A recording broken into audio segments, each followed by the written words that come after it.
Unfortunately, this is Harry Harrison. We're very fortunate in having him here, I think, because he's, you know what kind of a speaker he is. Unfortunately, he makes everything entertaining, or at least he tries to. Harry Harrison, Symbols in Science Fiction.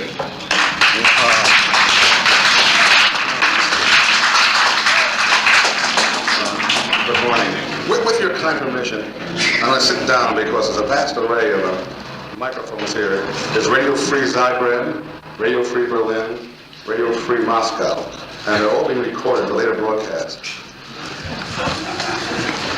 All right. Honey, that one's PA as well. Oh, that's PA. Hello. Are you there? No, it may be PA, kid, but it's dead. All right. Take that.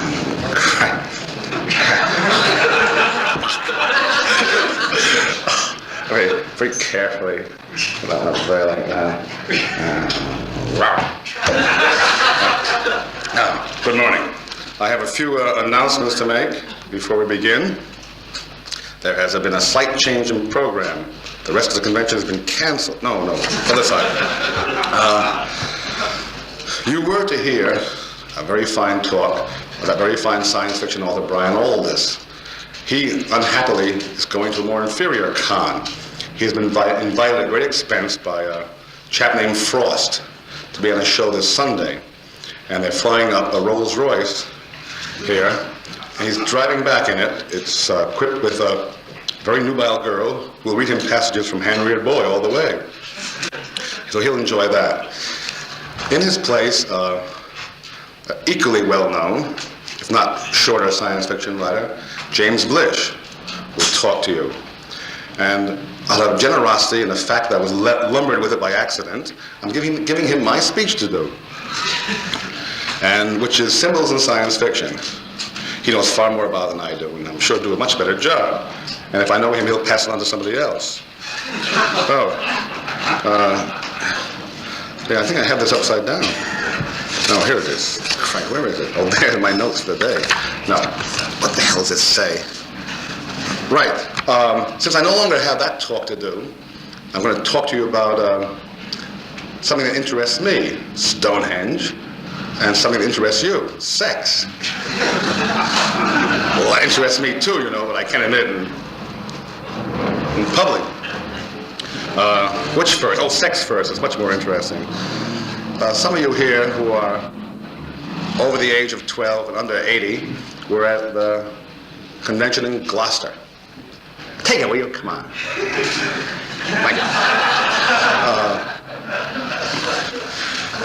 My first British convention. I stayed away for 3 more years after that. And we had a fine time there throwing pies, you know, and lying to each other. And I gave a talk on sex in science fiction, which was the only well-attended talk that day, because it was said I would show slides.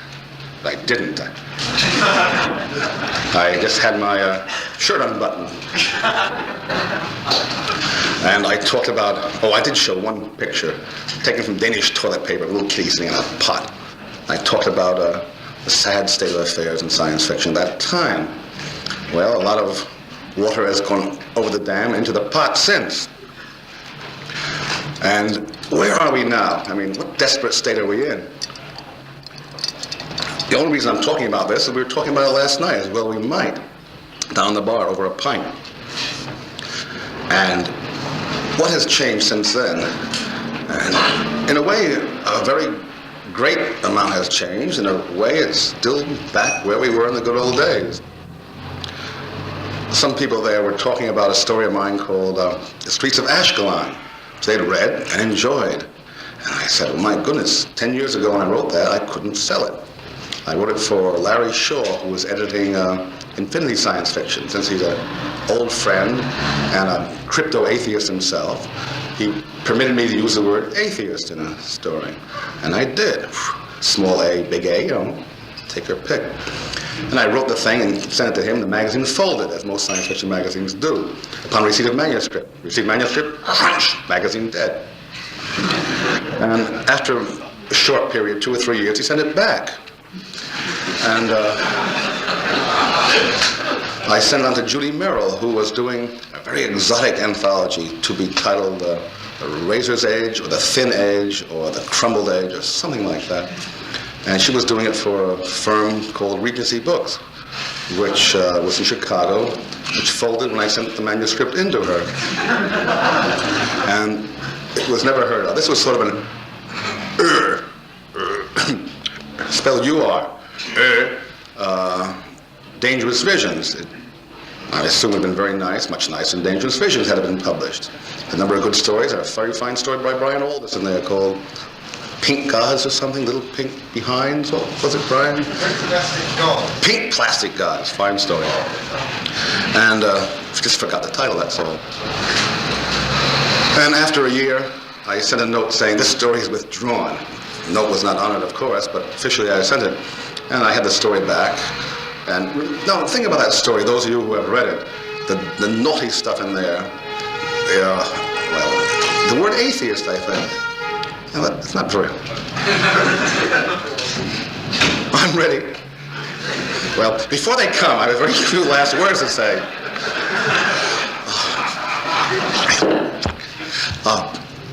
And that's not that nasty, is it? No. All right. I sent to all the American markets, all that were alive then, and a lot more were alive than now.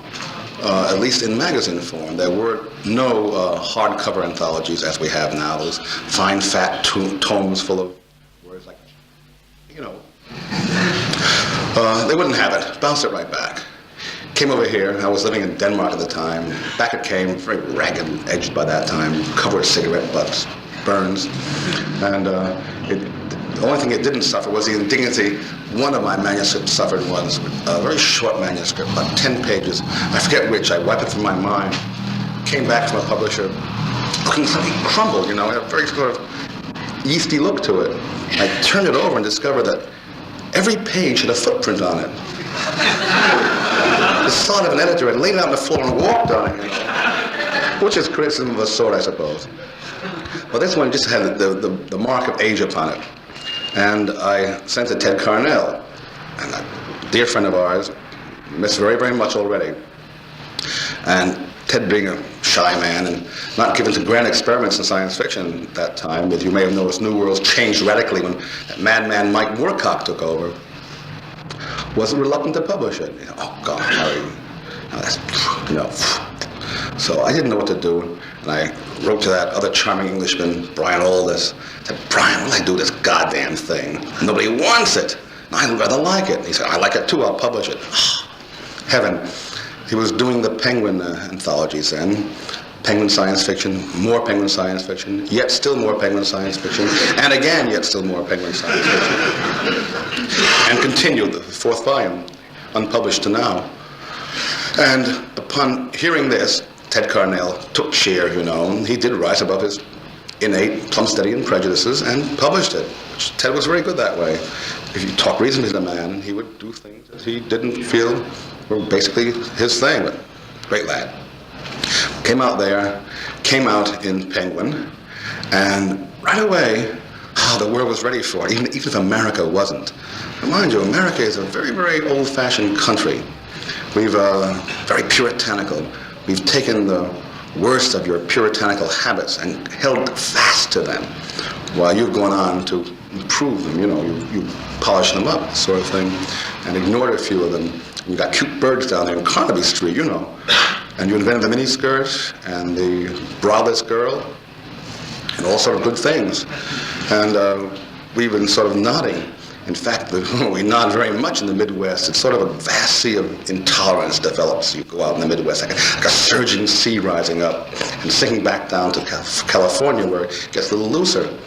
In fact, it's the zenith of this intolerance is reached in that fine former province of Canada. Stripping for action. Clap again, the pants come off. Trousers, pardon me. God, forgot about the old English thing. Coming through Calgary last summer before last. A fine old frontier town, Calgary Roundup, you know, wee, cowboys, cows, balls.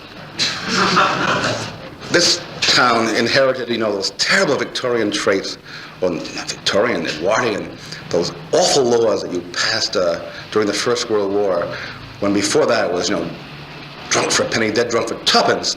I think it was somewhere up in Scotland where all the chaps working on ships were just so blind pissed all the time they wouldn't work.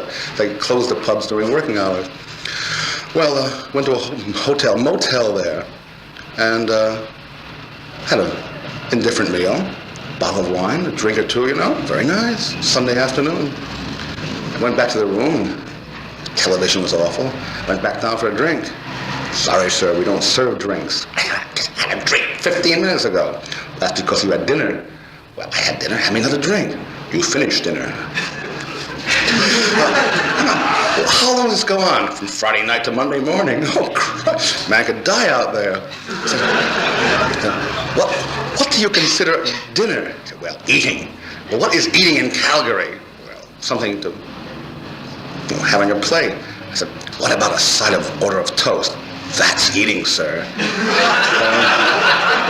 Give me an order of toast and a bottle of beer. There's a hot tip if you want to get drunk in Calgary on a weekend.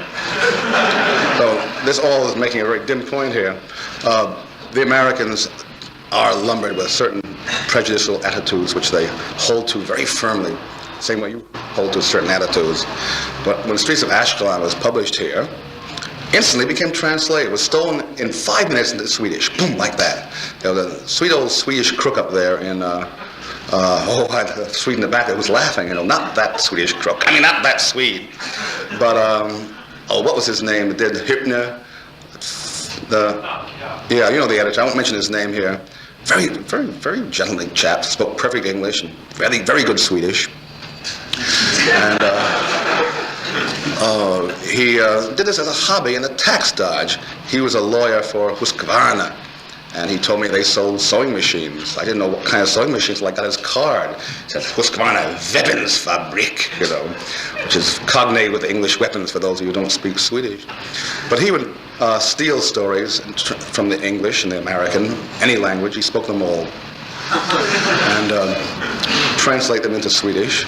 And I found out about it, and I got my 100 kroner out of him. And the French were much kinder.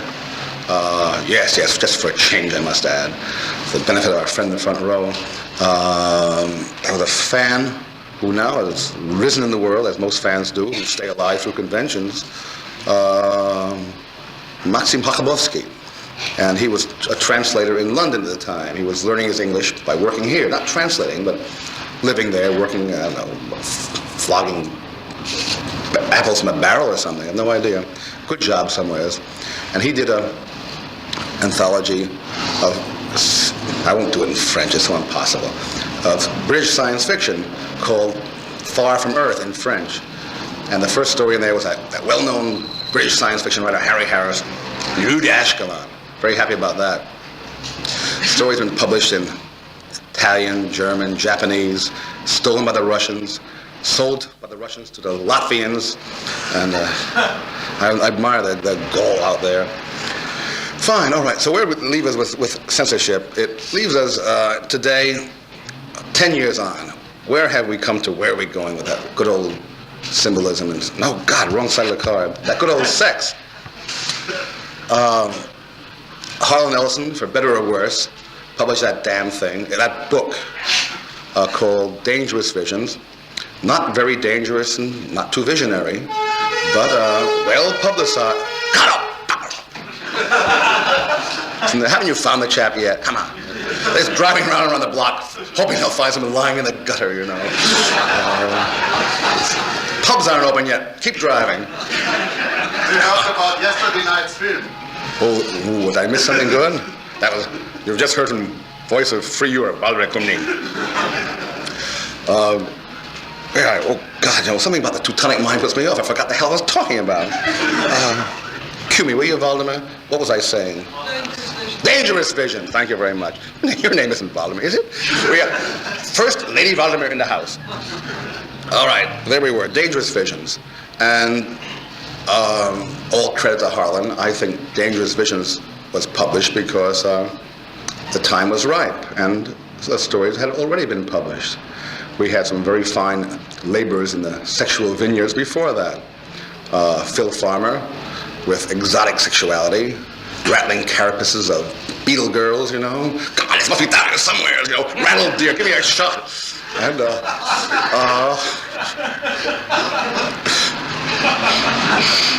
you remind me of a joke.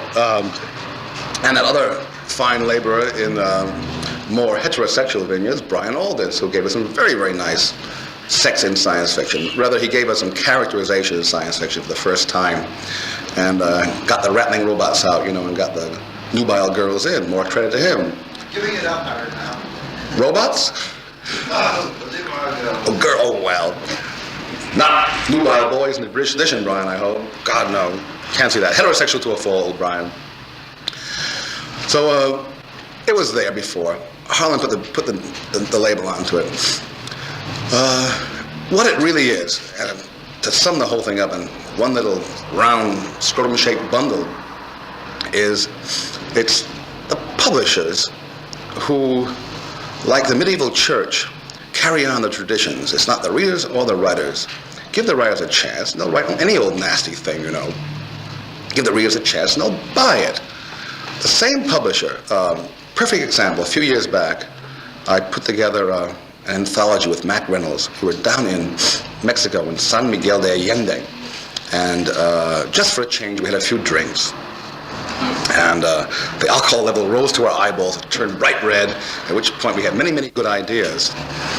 And one of them was for an anthology of dirty science fiction. Good idea. To be called Starship 69. Which tells you, thank you very much, all you want to know about the book, you know. Christ, how a title like that contains everything. And I took it to New York in my sweaty palm and brought it around, and I had a great deal of response from Delacorte Books. And they read it and rejected it. Oh, they couldn't do it. And 6 months later, they asked to have it back. You know, I guess they had, something had changed. Read it again, rejected it a second time. At the same time, this was during an era of great liberality in American publishing, where stuff formerly sold under the counter to dirty old men was now sold across the counter to dirty old men. Buy it everywhere, as the old dirty book was becoming very, very popular. And Dell was, before I brought Starship 69 there, and after I went away, holding my head down, publishing a line of books, which they called in the shop Del Porno. I mean, being a publisher, they rode along with anything going. And what was going then was pornography. And they had the hottest, most torrid thing, you know. God, the smashing of labial lips together was heard through every page. And they couldn't do, and mind you, this science fiction book was an anthology of stories already published for the most part. Though I do admit that I had some originals come in as soon as the word went out to all these nasty science fiction writers who've been secretly hoarding all these evil ideas. And they wrote them up. God, the pages stuck together with you-know-what and everything. Terrible. Came pouring in. And they wouldn't touch it. But on the other hand, they're publishing this sort of nonsense. This is an old story in science fiction. You've heard all the terrible stories before, which I'll tell you again for those of you who are pre-puberty, pre-pubic. Before puberty last time we talked about it. Oh, classic stories. Well, the best example, of course, is old Astounding analog. Fine magazine, now metamorphosed into something good, I hope. The old staff gone. Kay Tarrant has just retired. Dear John has gone on to the biggest Astounding in the sky. And all the stories you heard about that magazine were true. Kay Tarrant was a rather elderly woman, still is for that matter, though retired. Getting older every day, I imagine. Sweet girl. There's a strain of madness in her family. She wants to retire to Ireland. From New York, you know, I mean, all apologies to Bob Shaw and Mr. White, over there. And Annie, oh, hello, Annie. Hi, darling. Strain of madness was in her family, too, obviously. Oh, you're a sweet... In New York, you want to retire to Ireland. Oh, well, listen to crap. I'm a crypto Mick, you know, just scratch me a bit and I bleed green. So anyway, lost track again. No, I didn't. She would literally censor all the stories in an idea that she had received in 1934 when she first started working in publishing. She made Astounding analog to the very end, a simulacrum of the early 30s pulps. She would not allow in nasty words like hell and I can't say it. The big D, you know, the one Gilbert and Sullivan talk about. So there were endless complications of ways of getting around her. The best success story of all, I guess, was George O. Smith, who is an offhand reference in one of the story. They're talking about some terrible invention they're making, you know, one of George O. Smith's inventions. He talks about, well, the one character says, well, this will be as popular among the people as the original ball-bearing mousetrap. The other chap says, what's that? He said, the tomcat. And, that got by. I guess she never had a tomcat, or every time he walked away from her, she covered her eyes, you know.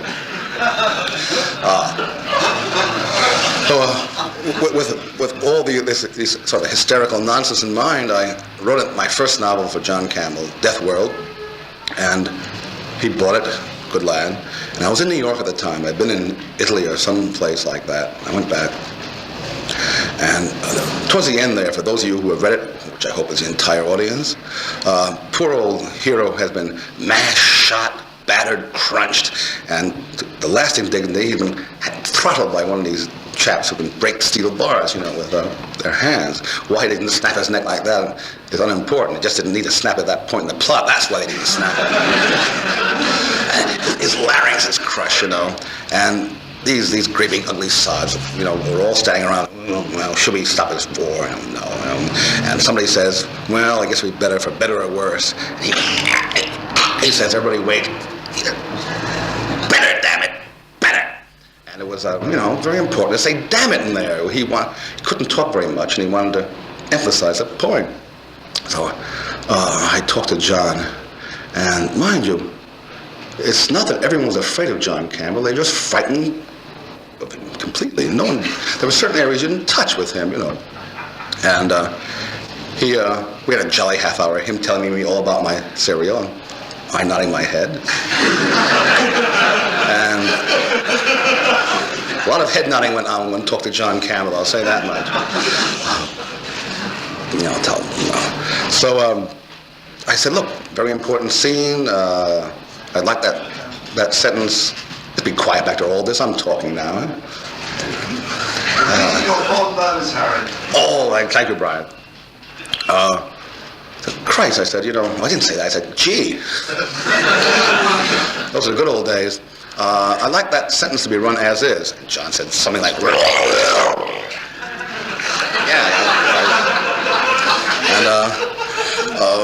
it added up to was he couldn't see any reason why it shouldn't run that way. All right. I didn't dare say that 18 feet behind him, that little office, was, you know, Miss Tarrant with a large red pencil. Not red, black. Taking out everything. So it came out in the magazine as better. She had done it again. Took out one better, so it wouldn't read better, and made one better, and no damn it. So this is going on right through 52, 53, on up to the present day. Whereas outside, all of us were losing our heads.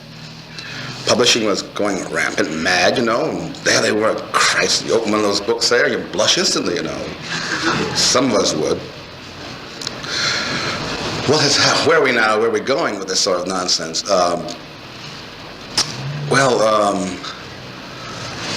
Harlan, for all his fine attributes, is putting a little too much of a strong mark on the new writers, in that they feel that they have to have the old penises waving in every story, and all of the tree lettering. I mean, it's in its place, it's fine. There's a book out, which may have crossed the Atlantic, I don't know, called Clarion. Some of you have seen it? And these are the students who studied writing at Clarion with him, and other people, but for some reason, Harlan's impact comes through stronger. And all the stories have the traditional dirty words in them. And, oh God, I'm much for liberal. Here, the next man, come down to the bar and I'll show you my vocabulary, you know. Not here, there are children present. Are there? Are your children here, Annie? They know those words. They're living in Ireland. Well, faith and begorra. All right. You know, it's rather important. What I think is, to make a short story even longer, is the important thing is that a little bit of liberality has seeped in. We've swung the pendulum too far, and my hope is that in the short story at least it will swing back. The whole point of the exercise was not to say in these damn stories, but to bring a little humanity in. You can't characterize people unless you make them complete people. Why I mentioned Brian Aldiss's Nonstop earlier, perhaps the first science fiction novel to successfully use real people in there. Opens up with real people doing real things. You're interested in his characters. Now we've grown up a good deal. The better writers do what was said couldn't be done in science fiction. That is, have three-dimensional characters, you know. Up until a few years back, turned sideways, they'd vanished completely. Cardboard. Spaceship captain, smiling girl, evil professor, laughing black assistant, you know, all this sort of cliche stuff. We've gotten rid of that. Unless there are any questions about sex, I'll go on to the more interesting half of my rather brief talk on, on Stonehenge. Before I do that, while we're talking about John Campbell, I feel a few words should be said. This is the first British convention, I guess, since old John passed away, watching the television. Oh, what just a perfect death for the man. Sitting there, watching a complete native fascist program, the FBI, and reveling in it. Died instantly, happy to the very end. Can't fault the man, you know. God, you could argue with him, but you couldn't change his mind. And couldn't have been better. Some damn good leaders in his life.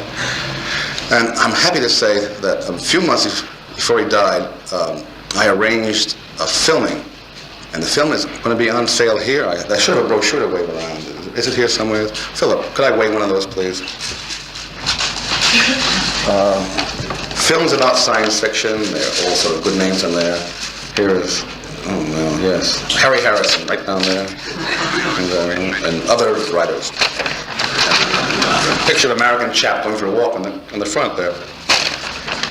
And I was there when Jim Gunn was doing these things for University of Kansas up in Los Angeles, San Francisco, and he was filming little interviews with writers, 10-second interviews and half-hour interviews. And when he went down to the Acker Mansion with too much film, he was doing 20-minute interviews and maybe shooting a half an hour and cut 10 minutes. Old Forey got him by the neck, and 3 hours later they staggered out, you know. And I saw Forey, he said, they cut it back to a half an hour, and I couldn't tell it was cut, you know. So, doing these things, and I said, Christ, you ought to get John Campbell in all his glory. And having opened my mouth, they pinned me down, so I had to arrange it. And there are 2 or 3 John Campbells. There is a guy who gives you lectures, you know, and that's roughly the same one who writes his editorials. He's just at you, you know. He's right for the throat instantly. Lift your head up to look at the ceiling, sinks right in. Fangs, goes for blood. Instantly irritates you. And there's the other, you know, just like the Pope, raises his hand and delivers addresses. And if you don't nod, the other fans throw you out. And the third John Campbell is one that only a very relatively few people have seen. That is the editor. And Campbell's the best at an editorial lunch. You sit down there and someone talks about something or other and he takes it and he takes your own idea and works it up. And this is where stories come from. A lot of John Campbell's stories published in the magazine he edited, were his ideas. I mean, and every day more and more come out. You know that the 3 laws of robotics, he told Isaac what they were. Isaac nodded his head. That rather fine Budrich story, or Budrich won't tell you, Campbell gave him the idea. He did admit it while drunk once, about memory at the end of his arm. Chaps carried it around. Someone produced a title here. End of Summer. That was that well-known fan, John Brunner. I recognize his voice. Man's read everything, forgets nothing. Mind like a steel trap. A little rusty at the edges, but still steel. I had a letter the other day from, who? Hal Clement? No. I had a letter from Hal Clement, too. The old chap in Virginia. I won't get his pen. Will Jenkins. Brian and I are doing a rather thin volume for Doubleday, 93,000 words, called the Astounding Analog Reader. And one of the stories we wanted was First Contact. And he sent back the release saying, I'm glad you're using this story. I've always liked it ever since John Campbell gave me the plot. So there you are, what secrets heretofore hidden lurk behind all those science fiction stories, and Astounding. Probably gave every plot to every writer, if you get down to it. So I said we should show John Campbell at work. And he eats very tasteless lunches. He had a lot of trouble digesting, not to get gout and various things. He could eat only certain foods, mostly vegetarian. He ate downstairs in the Vanderbilt Hotel, made an arrangement with the management. We brought in floodlights and the whole thing, and got Gordy Dixon. And I said, Gordy, let's plot the story on camera, get John working, to show just how he works, what he does. And Gordy said, I've always been thinking about an idea. The old movie, the old basic plot of Lifeboat. I said, stop right there. Say no more, just that one word. And let's not think about it at all. Let's give John the word. And I'm not talking about the Lifeboat, like Bob Sheckley wrote, where you're in a complicated little thing, but the act of abandoning a handful of people in space where you have to interact. And went down to lunch, rattled glasses, camera came on, and said a few bumps, and then somebody said Lifeboat. And Campbell instantly said, you can't write about that in science fiction. So,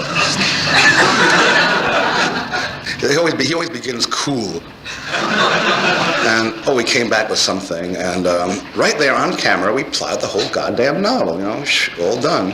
And we're working on it now. It was to be published in analog, and eventually the film, at the end, we'll show the cover of the magazine, with it there. And I haven't seen the film, but I've got a copy of the transcript. We made a transcript for working on the book.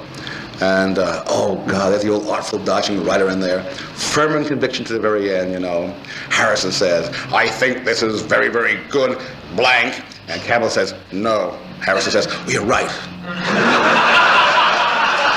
All this sort of thing. And a great deal of bad joking by Campbell and much laughter by writers. Buy my story, this kind of thing. Anyway, it's a fine film. It's available from somebody or other. Oh, here it is. I'll leave it right here. Those interested can look it up. Rent it very cheaply, show to your local groups, laugh hysterically at these two fools making an ass of themselves. And very good thing. Now, we have a few minutes left to the nitty-gritty of what I want to tell you about, which is dear old Stonehenge. I just happen to have a copy with me here. And I just happen to know the price, which is £2.10, which is £2, 2 shillings, 1 shilling over 2 guineas. Oh, it's 2 guineas. They're still pricing in guineas a sod. British publisher, cottage industry to the end, secretly lurking at that price is a guinea, Oh, they're so lovely. Well, it's a historical book, isn't it? Yes, it is. Not that historical, Oh, you wouldn't care to hear where the guinea came? No, you wouldn't like to hear that. Not from me, at least. All right. I'm answering a question here that was asked me 4 or 5 times. Just a minute. Thank you.